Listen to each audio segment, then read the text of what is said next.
People, testing, can you hear me? We are back in Portsmouth, and today we're going to be asking questions for Ousmane Drame from URBOND. I mean, me growing up, education didn't exist in that place, Only few people had the opportunity to go to school. I was the only one to be educated. I lived in a household in Brighton where you had 9 different people from different backgrounds. I've never been sort of like that type of person that wanted to sort of like go on and work 9 to 5. I mean, a lot of people used to come on and look at what we do and say, God, you guys do a lot. We've got people on this money and they're not, I don't think they do as much. We all here for a specific period of time, days, everything is counted. Guinea wasn't even like the place we wanted to go. With the population, I think it was about 12 million. The capital city only, there was 670,000 children living in the capital without their parent. So really, what we're asking is, who are URBOND? Stay tuned to find out.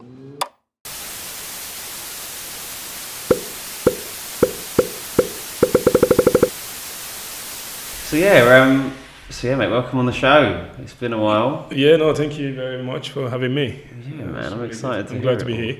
Yeah, man. Yeah. Busy? As always. Yeah. Busy, non-stop, but it's for a very good thing. So we keep going, mate. Well, yeah, mate. So I guess we'll just crack on straight in. So yeah, what's going on, show? And okay. So yeah, we've come to see you, Ousmane Drame. Yeah. The one and only. Welcome. Thank you for letting us in this good place. And so I guess we'll just take it there. I'd give a mad intro and say all your accolades and stuff like that, but I want to give it to you. Okay. So if we just take it in, first of all, who is Ousmane Drame? God. Who am I? It's a very difficult question. I'm just a normal guy in the community, trying my best to help as much as I can. It's a tough one. It's a tough one because I think if we were to talk about my background, we'll be here all day. So I'll just keep it simple. I would say born in Africa and spend a lot of my time in the UK, and through lived experience, I'm sort of like trying to help as much as I can, really. All right, well, that's nice. Yeah. It's in a nutshell, nice. Yeah. That's the end of the show now, Jacob. So, all right. So yeah, you was born in Africa. Whereabouts in Africa then? I was born north of Guinea. It's a place called Koundara. It's the border between Guinea and Senegal.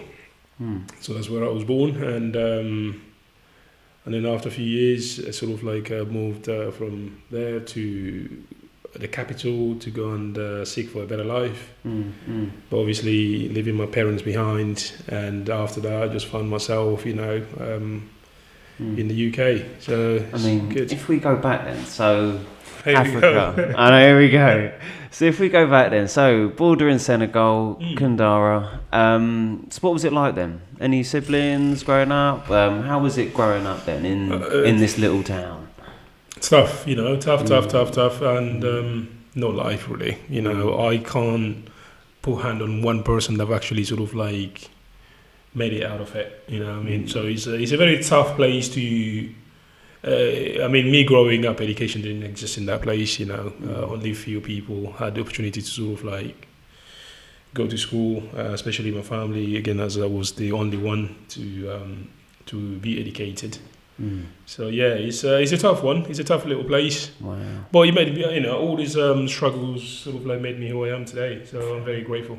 So when was the first time you picked up a pen, picked up a book? When was the first time you went to school? 11. There's kids out here. When did they start school? It's about 5, isn't it? Well, yes, 5, 6. In the UK, So yeah. I mean, how was that for you then? Did you have to? I mean, obviously, not a lot of people get educated out there. Did you have to sort of catch up, or was it just like normal? Like no one goes to school. This is where we start. Let's just crack on from here. The thing is, I was exposed to school at 11, but I didn't start properly going to school until I was like 13, 14. Oh wow! So yeah. It's kind of like it's really tough, but yeah, it's again, as I said, everybody has got their struggle. That was my struggle. A lot of things happened, but again, as I said, he made me who I am, and I'm here today. So it's Fair. very grateful. So cool. We've gone to school. Yeah. In a little town. You said you went to the big city. Yeah. So how did that transition happen there? How did we get there? So my mom, she wanted me to study, and and then she sort of like was forced to, let me go and then go and find a better life, and that's how I came to Conakry, and then studied in Conakry for a bit, and then moved here in England. What was it like in Conakry then? It was tough, but again, as I've said this before, the youth development program is linked to that, because you kind of like have a lot of people that look after you, make sure you're okay, and your people close, your friends become family. That's how I call it. It was a bit tough, but your friends become family, and you find yourself like you're hanging around with a lot of people, obviously good and bad, but yeah. So who did you live with then? Obviously, because your mum sent you away. Yeah. So who did you live with in Conakry? So I was meant to live with my auntie. Okay. Fair enough. But yeah, and then I found myself seeing her very sort of like rarely. I would say we sort of like could go months without seeing, because I was out there like with my friends. How was you eating? Was you just picking up stuff, or was you just chefing it up in the kitchen? No, so I mean, like, we had I would say good. We had someone, that a role model that looked after so many young people, and he genuinely cared, because obviously, again, for him it was lived experience. He didn't have anything growing up, and then he thought, looking after kids, it was a way of giving back. So he did really well for us. His name was Karim. He's a good guy, but unfortunately, rest in peace, he passed away now. So fair. Yeah. So Conakry, what age then? When was that sort of moment when you was like, okay, we're going to the UK? Well, it wasn't my choice to come to the UK. Fair enough. So, the sunny Guinea, yeah. Yeah, so it wasn't my choice. My mum obviously facilitated it, through her connections, and I came here, Fair. Did you come straight here, or did you go... Brighton. You went Brighton. So, obviously from Guinea straight to Brighton. So 30-degree heat to minus, 10 degrees? God, Jesus. I came in October. Yeah, how was that? I came in October, from like, 30 plus degrees to, windy. Like Brighton is like a really windy city, and didn't live far away from, I lived, I don't know if you know Brighton well, but I lived in Hove Park, so it's kind of like very windy. Is that on the hill, or is... No, it's basically by Hove Station. Okay. But yeah, it's like up near Hove Park. It's kind of like a really windy place, if you know Brighton well. But then from there moved to sort of like near the seafront. Oh wow! Yeah, so who did you live with in Brighton? I lived with Marjorie. What was that like? With a lady like? called Marjorie. It was brilliant. It was really good. I enjoyed it. She, rest in peace again. She passed away, and she did the best she could for us. It was a lot of like minors that used to live in the house. Okay. And she basically cared for everyone, loved us as her kids, and did the best she could. Was it like a foster home, or was it like... It wasn't. It was kind of like it was a house where people sponsored kids. She would basically look after them. But obviously, you had some foster kids as well in there. Charlotte, one of the girls, and a guy called Steve, they were fostered. So yeah, we grew up with them in there. Oh wow! So how many years? So cool. You're in Brighton. How many years were you with Marjorie, or how many years? 2.5 years. I was there 2.5 years, and then. Did you go to school? Yeah. I went to. I did like intensive English classes first to sort of like because French was like the language we like it's a Guinea being the French colony, so like everybody speaks French, and so I had to sort of like do intensive English classes. And then after that, I did like a year foundation degree to sort of like be able to come to uni. I mean, how was it then? So, how was your English? Was it when you first came here? How was your English? I couldn't speak English, mate. It was just, sign language, that's how we spoke. And it was tough. It was tough. But I think it was really good because what he did, he gave me the platform to learn English quicker because there was no one around you that speak anything else apart from English. So you're forced to speak English. So it was rough, but after a few months, we started sort of like putting a few things together. But it was a lot of sign language, involved in it. But, it was great. It was great. Without anything, you can communicate with people. I strongly believe in that, So what age were you when you came to the UK then? How old? It was transiting to 18. So like it was 17 and then transiting to 18. But it was kind of like, coming here, you lived on your own for a very long time. It was kind of like, even though you're minor, but you're adult by then, because you've seen a lot, you lived a lot. So, yeah. I mean, you said you had a social group. What was it like actually mingling with people then? Because you don't know English. I mean, I don't know how I would be if I went to another country and I couldn't speak. I don't think I'd last long. Right. I was just sign language and that. But how was it then? Did you have like a group of friends? Were they quite open to accepting you? Or was it kind of like standoffish, still lone wolf, doing my own thing? For me, I was in Brighton. I was very lucky. I've always played football. I used to play semi-pro football, and it kind of like I was very lucky to be sort of like liked by locals. Wherever I go, basketball, football, because I grew up playing that. I always like easily make friends. So I used to go to Brighton Seafront a lot and play basketball, and made a lot of good friends. We just kind of like come out and then play. And football is the same thing. I used to play for a local football team. I played for Lancing and then played for what's the little village called in Brighton? Soldin, I think. Soldin, okay. Soldin, yeah, I played for them as well. So it was great. I made friends, a lot of friends through football, sports, and and then he is kind of like, Marjorie was getting old, so we kind of like spend a lot of time out, hanging around on the streets of Brighton and, till late. So I kind of like made a lot of friends through that. But obviously, again, you meet a lot of good and bad people, but you try to navigate that, to sort of like, have a successful life, really. I mean, okay, let's be honest. So was you a bad kid when you came here? Did you ever get, mixed up in any wrong groups? Or was it like all straight and narrow sports keeping you on the track? No.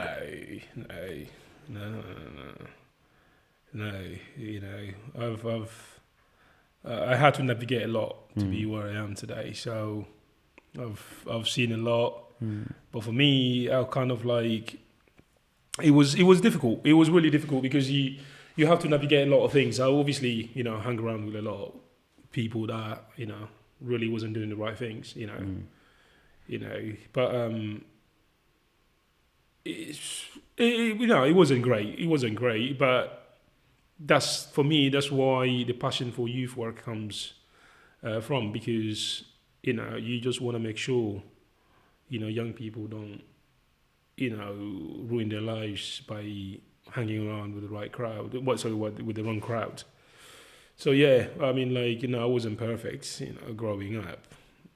But again, as I said, you've seen a lot, you've done a lot, and you're trying to sort of like live your lived experience to try and help as much as you can, really. Interesting. Any examples of, how bad you were, or any bad examples that you can give so people don't go down that path? No, I wouldn't sort of, but it's, I wouldn't say examples, but I just basically think, tread carefully, hang around with the right people. It's very sort of, it's very tough because young people, they're growing up without thinking about their future, so they can actually, one little mistake can actually ruin your whole life. Yeah. And it's just kind of like making sure they're aware of that, and making sure they make the right choices. And if they sort of like have the opportunity to sort of like go to school or go to uni, It's just to sort of like grab the opportunity and then do the best they can. Because again, as I said, one little mistake can actually sort of like ruin your entire life. This whole country is based around credit. It's based around, if you commit crime, you will be known as a criminal for the rest of your life, because everywhere you go, they do a credit check. The first thing that will come up, is that, and you don't really want to get caught in that. You want to try and do the best and be the best you can. Of course, as a young person, you want to sort of like enjoy life, but just like kind of like enjoy it, but just know that mistakes can also be costly, really. All right. So we're playing football, we're playing all these sports. You're on a foundation course for English. So where was the next step for you there? For me, even when I was in Brighton, I wasn't like perfect. I was hanging around a lot, and especially hanging around with different people. It was when my mom passed away that was like, for me, that was the wake up call. That's when I kind of like, because I was really close to my mother, and she was, I would say, the only one I would actually was really close to, and I really cared for her, even though we didn't spend a lot of time in terms of like growing up, me growing up. But I kind of like wanted to, like every child, where I come from is kind of like you try and make it so you can support your family and you can spend a lot of time with your family. And I always had this thing at the back of my head, because I'd never had the chance to sort of like grow up with her and spend a lot of time. I wanted to get out. Even when I was coming to England, the conversation we've had, right, I'm going to come, study, do whatever I can, make money, and then we live together. But unfortunately, that was all the fancy stuff, and then I remember it was kind of like, my last year at college, and she passed away, and for me, it's kind of like, right, okay, great. Obviously, we all here for a specific period of time, time, days, everything is counted. I strongly believe in that. So after my mum passed away, for me, and then I started sort of like thinking, right, okay, my time obviously is limited. I'm going to have to go myself one day. So, and then I started sort of like focus on the right things. Okay. And then I started sort of like focus on studies, and I wanted to come to uni, study, and not for me, but for my mother, because for me, she sacrificed herself a lot for me to study, especially like growing up somewhere where there's no education, and then she wanted me to be educated. I was forced to go, and then I just wanted to finish, come and study, go uni, just because of her. That's it. Not me, but I just wanted to do it for her. But so that was a little change for me, really. That was a big turning point. It was a big time change. I think when she passed, that was like a massive change for me.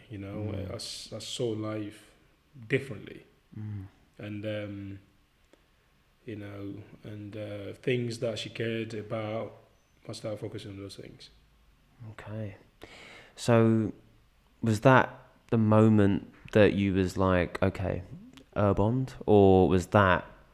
I mean, from there, you obviously went from, I'm guessing you hit this big turning point, and then you really focused on your studies. And then, so how did you come about with the idea then? So where did you go from there? Did you go to uni? Yeah, so the thing is, a lot of people, when you look at URBOND today, people think it's just kind of like something that just started today. URBOND was started before, I would say, before even I was born. Because my mum was married to a different tribe. You've got like all these tribal issues in Africa that people don't really a lot pay attention. Well, it's like very violent. And then she was married to a different tribe, and it was difficult, obviously. And I remember sort of like, I was very young, but she had a little group of like women that came from like, south of Guinea. And then they kind of like provided the support. like that peer support, and then they just kind of like looked after each other, and then they supported each other because they weren't from that, part of Guinea.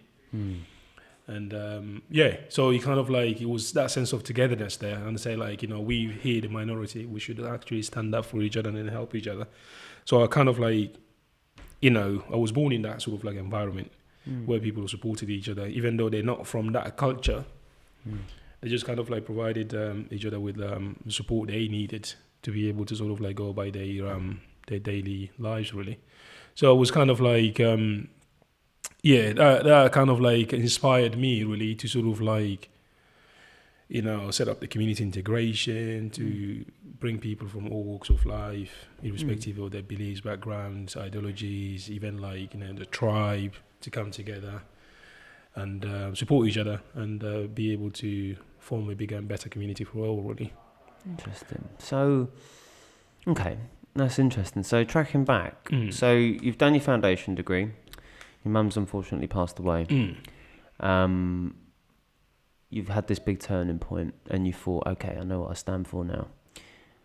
Where did that take you then? Because I know what I've heard is you didn't go straight into URBOND. You didn't do this. You had a career before that. Yeah.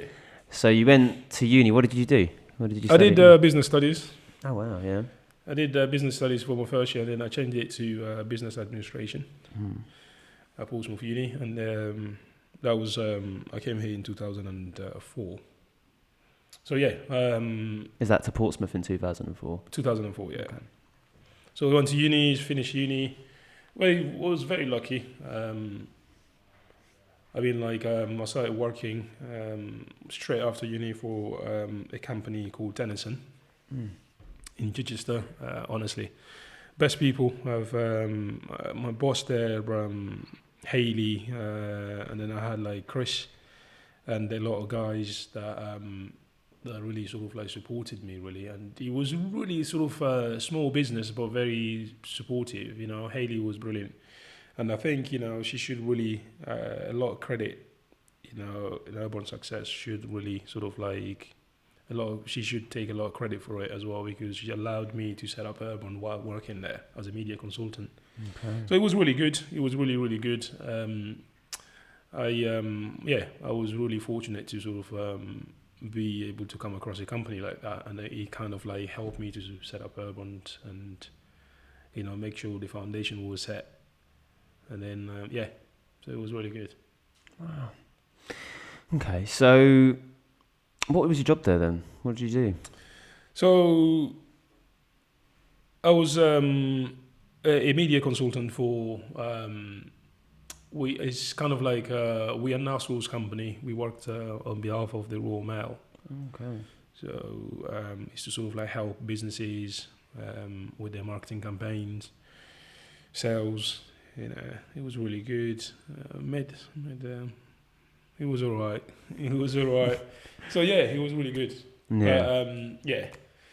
And then it wasn't really, for me, that's not what I wanted to do. I've always wanted to set up a charity and then help as much as I can and be able to sort of like give back. And for me, it was sort of like always temporary for me to be able to sort of like, to make sure I'm okay and then be able to, do what I wanted to do, which is set up a charity and help people in need, really.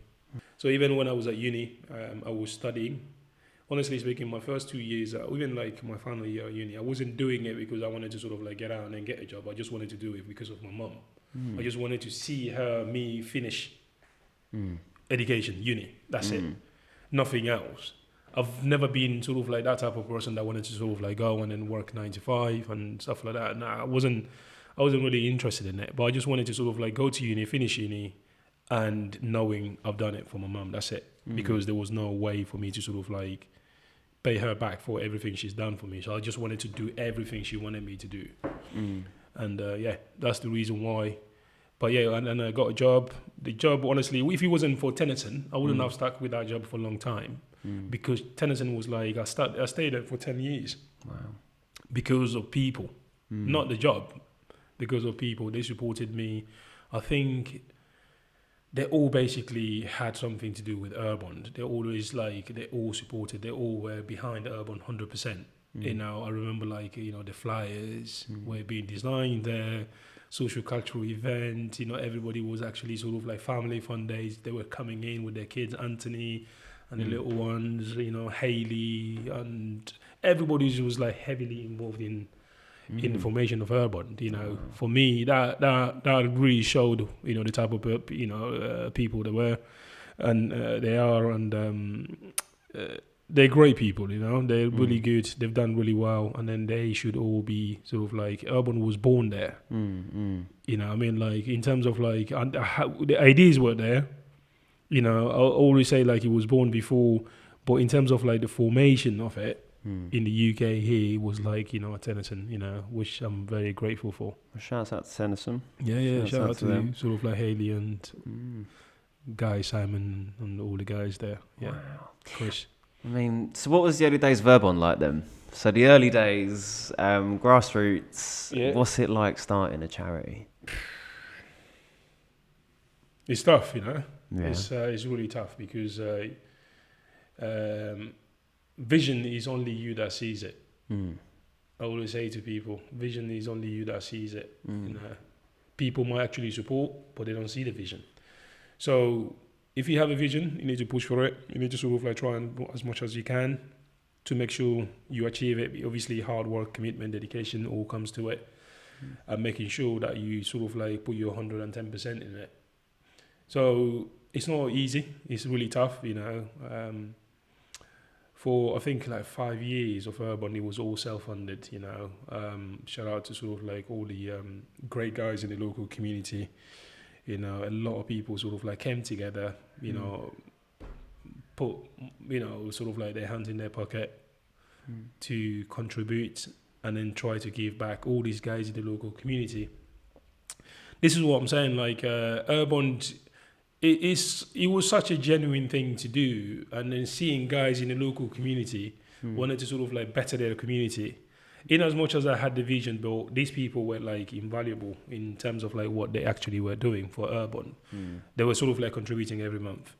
The money was going into sort of like buying, you know, nutritious food and then bringing people together from all walks of life to have a social cultural event, put a platform where we can actually discuss everything. And it actually sort of like gave URBOND the platform to sort of like form a community where like you feel like there is a sense of belonging, people actually sort of like hear about each other. And then it was through that, you know, for me, the next step was always, all these things I had, all these plans in my mind I've still got the book today. I always write stuff, you know. I always say I'm kinesthetic, you know, I like to read, I like to write stuff. So everything, I'm always writing ideas, and I just make sure like, you know, I don't take my ideas with me. I'll make sure like I try as much as I can to bring my ideas to life. To execute them, fair enough. Which is really important. I mean, so what were the first activities then? Because now URBOND's got, I've lost count. Like I looked on the website, lost count. Like, there's so many. So what were the first ones? What are like the core of URBOND? What was the beginning? Sports. It was playing football at the seafront. You know, sort of like, and then through that we actually invited random passers-by for barbecue. So it was like, you know, the money that we actually contributed every month. So what we do, we go, most of these guys don't have a lot of family members around, you know, they're kind of like lost in the community. And then we play football, and then after football we have a little barbecue. But not only sort of like for us, but invite random passers-by to come and have the barbecue with us. And then people were kind of like, you know, this sounds a bit too good to be true. Why these random guys just kind of like having a barbecue and then invite local people in Portsmouth? But for me, it was kind of like food. Food always bring people together. So like, you know, having a barbecue, inviting people to come in, let's have a barbecue, let's talk. And then we use that as a platform to sort of like talk about our differences. And then from there, and then when the weather started getting bad, we took it into sort of like, obviously we took it first to my flat, and then a lot of people start attending it, and then we have to move it into the community centre, a Charles Dickens activity centre. And and then the social cultural events started coming. And then after the social cultural event, we set up the women's group, women's platform. is the same thing again, as I said, is a copycat from what my mum and people from the south of Guinea used to do, where they bring women together and then talk about their daily struggle. So that was, again, the idea for URBOND Women Group formation. Wow. So, and then after the women's group, we started sort of like now having seminars, workshops, looking at people's CVs, how to improve people in the community to go and get jobs or better their lives. And what kind of year are we talking here? So the charity started in 2013? It was 2013, yeah. And so then, that was when it was formed. So cool. So you had these groups. Was this going on for years, or was this going on for like a couple of months? Or? Yeah, so basically it kind of like everything we do here, we take our time. We do a lot of feasibility study to make sure when it comes out, you don't struggle.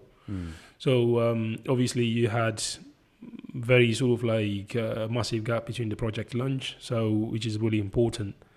Do not rush. I always say to people, do not rush in setting things up, or do not rush in bringing your ideas to life. Make sure everything is planned properly.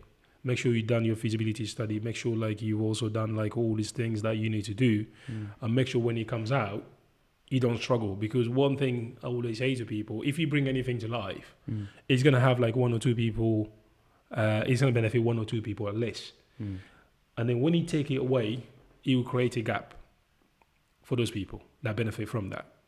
So make sure when you bring something out, that you're in there for the long term, not just kind of come out and then you struggle, you have to shut it down. So for me, it's kind of making sure we had enough gap between the project, but any project that actually came out, became a massive success. So for me, my best advice really for everybody wanting to set up a charity business, because charities are, businesses and stuff, take your time before you bring anything out. Make sure you've done your due diligence checks, your feasibility study. Make sure everything you have, your finances, everything that actually will make that project run, smoothly and also successfully. You should actually think about it first before you bring it to life. Interesting. So that was during the first 5 years. So yeah. So that for was first 5 years, I would say by 2015. 2016, most of the projects for the community integration were out. Okay. So, and then it's just kind of making sure, you innovate. Okay. Make sure you evolve with the changes and making sure it's actually relevant. So yeah. And then, the community integration, again, as per the plan, it was the community integration first. And then after the community integration, and then you move on to other projects. I see. But obviously getting the local community heavily involved in everything that you do, because it's for their best interest. Okay. I mean, so up until this point, is it just you and volunteers, or have you hired someone? Have you got someone who, No. So again, this is the beauty about it, from 2013 till 2021, it was basically run by volunteers. Wow. People that actually sort of had lived experience, people that have actually been impacted by issues, they're now sort of or people that have actually been helped by local members, complete strangers, came together and say, hey, I'm very fortunate, and I'm very sort of I've been very fortunate in my life to be where I am today because of the help that I've received in the community, and I need to give back. And those are the guys, that were kind of strategically picked to be part of URBOND, a group of volunteers, and then be able to sort of give back as much as they could. Wow. Yeah. So up until 2021, you didn't actually employ anyone. That's crazy. Yeah. It was all kind of running alongside our normal jobs. And I think it was around 2019, and then when it was 2018 first, and then I was right, okay, it's time is right to launch the child education program. Okay. Because the youth development program was being trialed from 2017 up until 2019. It was being trialed where we kind of do activities and events for kids. Okay. They will come in, they will sort of enjoy it, and then they go. There was not weekly activities for them. it was kind of like just being trialed, to see what young people are into. And obviously with your lived experience, adding all that together and then start mentoring it and then talking to them, making sure they're involved in activities. And and then child education, again, it was literally, I had it in my books, but you have to wait for the perfect time. The planning, everything was done. It was kind of like when the local members of the community, under the community integration, we started donating the unwanted stuff. And then we started thinking, like, where should we take this where it can actually have an impact, And that's when we started sort of like thinking about, right, okay, we now need to sort of, it's time for us to sort of like branch out and then, set up, go international. Wow. And then we started sort of like sending a lot of unwanted stuff to Italy, where we actually sort of like helped a lot of people that were actually sort of like risking their lives to come to Europe, giving them unwanted clothing. We gave a lot of bags of clothing, Really? Yeah, and then it started getting bigger. People started delivering stuff, and then we thought, right, okay, cool. And then we started sort of like shipping a lot of stuff out. And then, we decided in 2018 we should actually start sort of like seeing where we can go and then set up the charity and then help, advance child education. Ghana was part of the discussion. Malawi was part of the discussion. Sierra Leone was part of the discussion. Guinea wasn't even like the place we wanted to go. It's like until we actually met a lady from the embassy that actually sort of like say, actually served in Guinea. Have you guys been there? And then at that point, I haven't been in Guinea for like 12 years. And then I was like, actually, matter of fact, I was born in the north of Guinea, And then she was like, God, you need to sort of like have a look a bit. And then we then went in October 2018 to Guinea. And then we looked at it. It was different. It was different because it was worse than anywhere else that you could think of, Wow. I think it was when we actually sort of like did the market, we did our studies back in 2018. With the population, I think it was about 12 million, just over 12 million. There was the capital city only. There was 670,000 children living in the capital city without their parent. Wow. Because all the neighboring countries were involved in different wars. And then a lot of young people sort of like migrated to the capital without their parents, and then the streets were like flooded with like a lot of kids, no education, nothing. You're talking about as young as like 7, 8. It was really no nice thing, and for us, we're so passionate about it, and we just wanted to do something about it. And then I remember we sort of like all dipped into our pockets, started sort of like taking money out. We wanted to change it now. And then went to Guinea, bought land, 4 acres of land. We said we're going to build a school. We're going to get all these kids off the street. We're young, We didn't realize it takes time to get these things done. Guinea was an entry point. We said like by 2016, we're going to be in 6 different countries helping. It doesn't matter where it is, Africa, Asia, and all these other things. But we're still stuck in one place. Yeah. It just shows you like it's a lot of work that needs to be done. And credit to, obviously, the volunteers. We're trying... that 4 acres of land is only now that we actually sort of like hopefully finish building the school and then start recruiting. But a lot of things have been achieved in Guinea, over 20,000 kids have now benefited from the child education program. Young girls' attendance in school, like within our partner school, is gone up by 62.5%. School is being built. People are receiving sponsorships. It's massive out there. It's really big. I think it's now being part of like people's daily life, which is brilliant. And only for a few years as well. So that's crazy. So when so you was working working at Tennyson until 2021, yeah. 2021, okay. Yeah. Yeah. And then you went full send. So we then sort of like were very, fortunate, I would say. I mean, a lot of people used to come and then look at what we do and say, God, I even like it was the little funding that we got like small funding from the big lottery. And then I remember the funding manager coming to us to pay visit. And they looked at what we were doing and then she was like, God,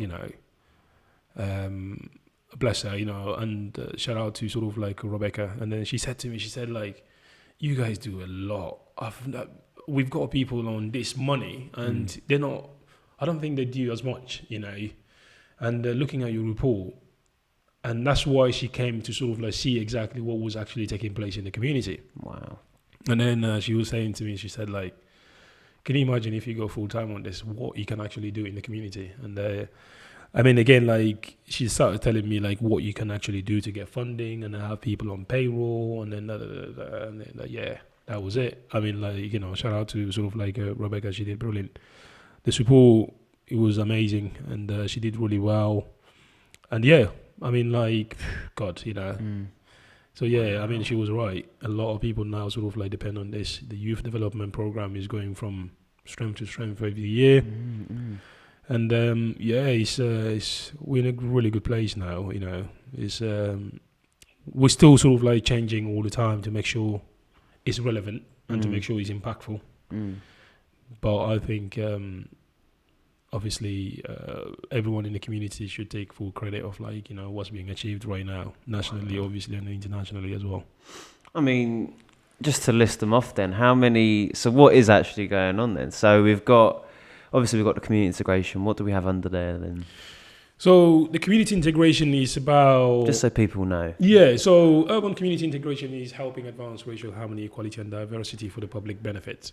So we have 6 main projects to be able to sort of like achieve our goals. We have the community work. So under that we have like the food bank, you know, program where we support people affected by cost of living crisis, or people that have actually sort of like find it difficult financially.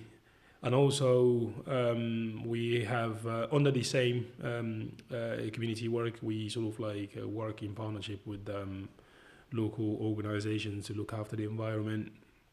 And then we have the social cultural event. This is kind of like strategically planned event to bring people from all walks of life, irrespective of their beliefs, background and ideologies, to sort of like give a sort of like a safe space where people can actually discuss each other's differences.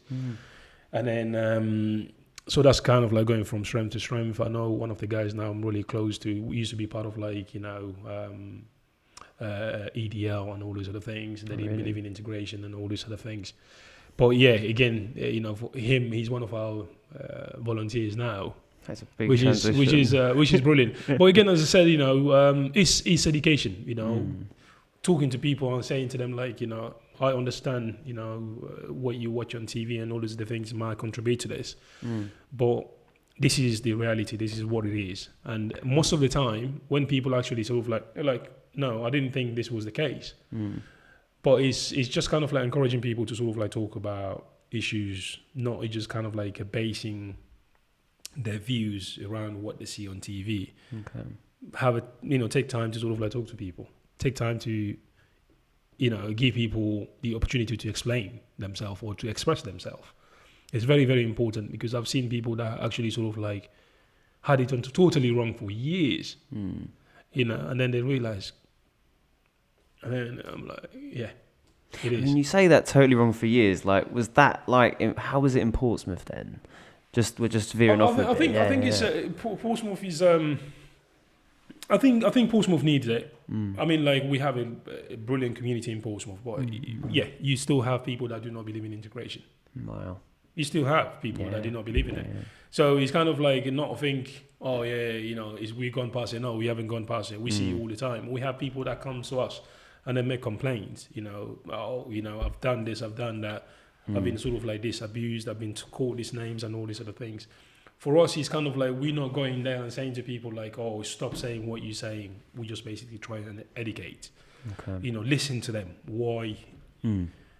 Obviously, both sides, from the minority and the majority side, you know, and then listen to the reasons, and then say, actually, you know, put them into giving them a platform where they can actually, you know, go through it themselves and then experience it themselves. And most of the time people come out and say, actually, you know, it's not what I was thinking. I've seen a lot of people saying to me, you know, you were right. And I'm like, no, I'm not different. You just need to give people the opportunity. Interesting. You need to give people the opportunity, because like once you start sort of like, again, as I said to you, I lived in a household in Brighton where you had 9 different people from different background, like we had like 4 different beliefs in one big house. You know, you had people that didn't believe in anything, people that are like the Muslim, the Christians, everything. But we all got out of that house calling each other brothers and sisters. Wow. Is because we sort of like, we gave each other the opportunity to explain, talk about our background, beliefs, and everything. And then we realized actually, like, we all the same. You know, we just have different beliefs, background, and ideologies, but we all human beings. So it's kind of like giving ourselves the opportunity, the platform to talk about each other's like beliefs, background, and ideologies. And you realize literally we all the same, being black, white, you know, Asian, whatever it is, like we all the same, mate. Okay, interesting. So yeah, and then you had that, and then you have the women's group, and then we have what's it called, the Hard Talk Forum. Again, the Hard Talk Forum, that's exactly what I'm saying. The Hard Talk Forum is still sort of like targeting people that do still not believe in integration, or targeting the local integration issues. Okay. You know, under that, you sort of like talk about building relationship, you know, with the police, you know, the local authority, and it's a lot of work that goes into that. But those are the 6 projects we have under the community integration. Obviously, the youth development program as well. Okay. As I was saying, you know, it's a totally different program. That's kind of like driving opportunities, wellness, and success for young people. And then we have like, you know, 15 different projects under that. Wow. You know, so, and that's... Yeah. It's got its own, you know, beast, yeah. Yeah, it's all beast. I think it's gonna be, for the years to come, it's gonna be the biggest one, really. Yeah, it's gonna be the biggest one. And then, you have the child education program as well, which has got 6 main projects. All right, then. Which one would you say, or out of the 3 programs, is the closest to you? God. Wow. I honestly can't. You know, it's a really good question. I've never thought about it. They're all basically lived experience. Closest to me, they all are. You know, because community integration is very, very important. The child education, God, you know, is very important. The youth development program, God, you know, they're all close. They're all close. They're all basically lived. These are things I've lived, you know, and these are things I know. And I have years of experience, you know. I grew up in these programs. So they're all, I can't tell, you know, they're all basically equally important to me. Nice. Well, that's great. And, okay, so we've heard about everything. So what is, I guess, the future now? Because you've given like a round where we are right now. What's the next step for these programs? What's the next step for Urban? What's the next step for you? For me, I mean, it's local. I mean, a lot of people say like, oh, why don't you go national and all these other things, you know. My focus is in Portsmouth, you know, for now. You know, Portsmouth and surrounding areas. Portsmouth has more than 200,000, you know, people that live in Portsmouth, you know, residents. We've only, under the community integration, we've only managed to do over just 50,000, you know, people that have actually benefited from urban community integration activities, which means you have over, I would say, 170,000 people that you still need to sort of like reach out to. So it's a lot of people that still don't know about Urban and what we do in the local area. For the next few years, it's to sort of like, you know, again, is for the locals, is for their best interests, is to try and reach out to as many people as we can and to give them a platform to express themselves, to be who they are, to be able to sort of like live in a comfortable environment, and also be able to sort of like, again, as I said, you know, simply express themselves. And then the youth development program, God, you know, we haven't even started the program yet. That's what I'll say to people, you know, he hasn't even started yet. I mean, at the moment, numbers are going up because we're engaging with more people. and a lot of young people that have actually benefited from the program, a few years back now, are actually sort of like now driving some of the project. You talk about, Aiden, you talk about, now you have like the Alfies, some of these kids grew up like, benefited from URBOND, and now they sort of like, it's their life, and that's what is very important, to give them a platform where they can actually get jobs, and then be able to, because they went through it, and then be able to sort of like give back, but at the same time, financially sort of like sustain themselves moving forward. I'm very pleased with where we're going, because again, as I said, some of these young people have sort of like, as young as 18, sort of like project managers, they're just kind of like looking after the project, this is my baby, I'm going to drive it. And I think that's what the URBOND strength is, really like bringing these young people in, as much as like we've done a lot for them, is sort of like what you're good at. And then as long as you benefit the local community, give you the platform to sort of like lead what you're good at. Okay. And then if you sort of like, again, as I said, if you look at people like Aiden, volleyball, people will see as a volleyball. But for us, it's a platform for young people to come in, exercise, but at the same time, we use that platform to get to know them, build relationships, and then see what we can do to help them to have a better future. Interesting. So, in terms of like where we're going, I think we're in a very good position. I mean, it's very good. What we're achieving is great, and I think we have a bright future. Looking at those young people joining in the child education program, you have people now in Guinea, the English teachers, people that can actually sort of like give back. I've always said this: I don't want the charity to be dependent on me. I want the charity to sort of like people to take positions, knowing when I go, it can just kind of like keep going. And for me, that is the next step. The next step is sort of like making sure, even when I'm putting myself out, not exit strategy, because this is what I want to do, but is to make sure even when I go, it just keep benefiting the communities that we serve, really. Interesting. Well, yeah, that was a lot. That was interesting. You gave us everything there. I mean, and I guess the same for the child education as well then. Just, same sort of vibe there, just giving back. Well, yeah, I guess that sort of wraps up this segment of the show. But yeah, no, it was great actually hearing your story and an insight into it. Yeah. And yeah, we look forward to seeing what happens and what you got going forward. No, brilliant. Now on to the next part. Yeah, no, brilliant. Thank you very much for having me. And if you obviously in the local area, make sure you sort of like join activities, and then use it as a platform to sort of like educate yourself and then get to know people from your community as well. And I guess the last question on this bit is, here we go. is how can we find you? How can people find you? So again, as I said, the programs are just kind of like helping drive opportunities, wellness, and success for young people for the youth development program. You have 15 different projects under that. You have the community integration, helping advance racial harmony, equality, and diversity for the public benefit. You have 6 projects under that.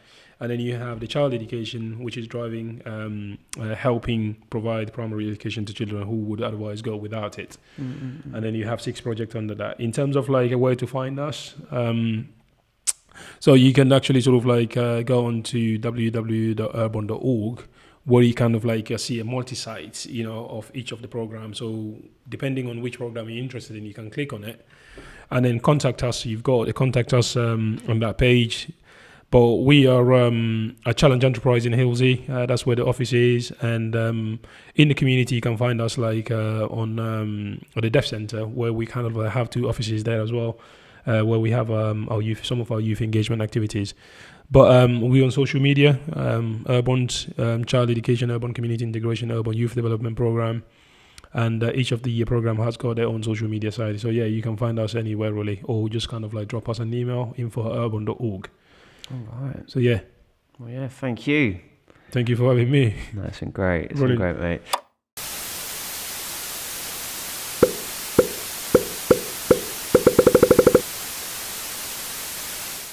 Bondar.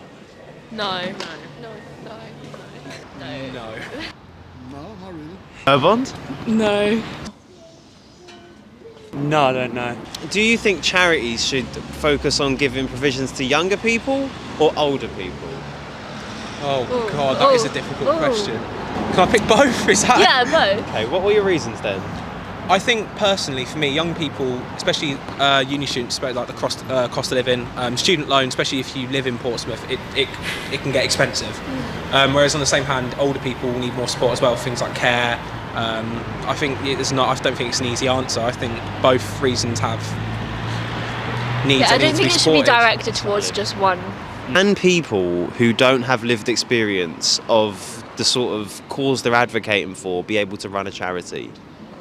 I think so, because surely running a charity is almost like running a business, and you need to have experience in running a business, managing people, managing that aspect of it, as well as the finance side of things as well, making sure the money's going in the right places. And then I would probably say the people on the ground need to have that more experience. The actual outreach workers should be the ones with the experience. For the most part, yes. But I think sometimes in life you also need a different perspective of things, and even if someone hasn't had the same exact lived experience, so long as they're able to learn and bring in people who have had that lived experience, it's one step closer to making a change. I don't think it should be exclusive. I think should focus on helping any people, really, any people who need help. I think both really. Yeah? Yeah. Any reasons? Because charity is for like everyone. I think help out everyone and that. That's wholesome. It's quite a broad question, isn't it? Let me give you a scenario then. So let's say they're really troubled youth, but then let's say they're isolated elderly. They've got provisions for either or. Which one would you choose? Probably youth, Why is that? because the youth are going to grow up to be elderly, but I'm not going to finish that sentence. I get what you're going with it. We get what you're going with it. I believe they should support both, because both younger ones have their challenges and the older ones too have their challenges. So if they have the capacity to do for both, I believe they should go for the both. But if they don't have the strength or the capacity to do that, maybe they can go focus on the younger ones, because they are still young. They want to, the lot of pressures around, they want to express themselves. So giving them that platform. Well, young people are the future, but old people, they're like been here for ages, so I don't know. Interesting. I don't know either. It's a bit of a tough question. Okay, interesting. Young people. Why so? Well, the same reason Molly said. Okay, interesting. I don't think they should be a choice. I think they should help both, because we're all human at the end of the day. I'd probably say old people, because it's kind of harder to get out and about on their own. Young people have generally got a family. Yeah, young people tend to be more independent, really. But Okay. especially in big cities as well, really. I think it might be more difficult for older people to get out and do things. Yeah. What about like the troubled kids then? Like, let's put them in the equation. I don't really know that much about like troubled kids and that sort of thing in Portsmouth. So I definitely think more like awareness of it needs to be raised, I think. Yeah, we're not exactly the target for either of them, No. but we don't know about any of it. So more awareness to reach them at least. Alright, happy days. So, final answer then. So, young people or old people? I'd say old people. Young people, I'm going to change my mind. Alright. So that's what we went out and found. So we asked old people or young people, and a lot of people said young people. Some said for reasons, old people are past their time. Some said the youth need more help.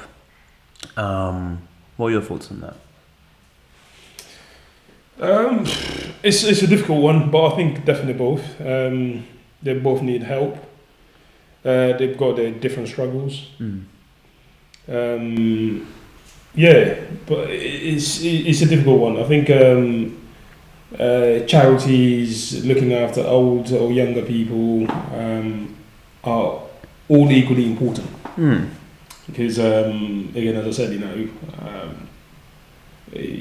old people have actually sort of like given up so much and have done so much for the best, for the betterment of the community. I think they need to be looked after when they need the support. Okay. And then the young people as well, it's kind of the future. We need to be there. We need to make sure they have a better future. We need to make sure they're supported, guided, so we can have a better community in the future. Okay. And what are your thoughts on people actually not knowing who URBOND are then?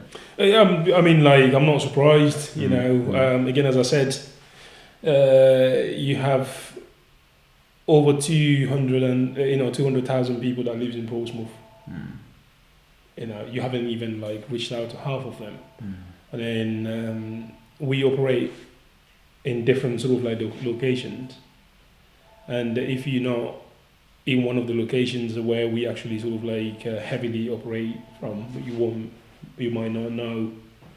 And we're a small team. We're still trying as much as we can to get out there and to help as much as we can, really. Okay. So hopefully in the future it will be a different ball game when you ask people in the street.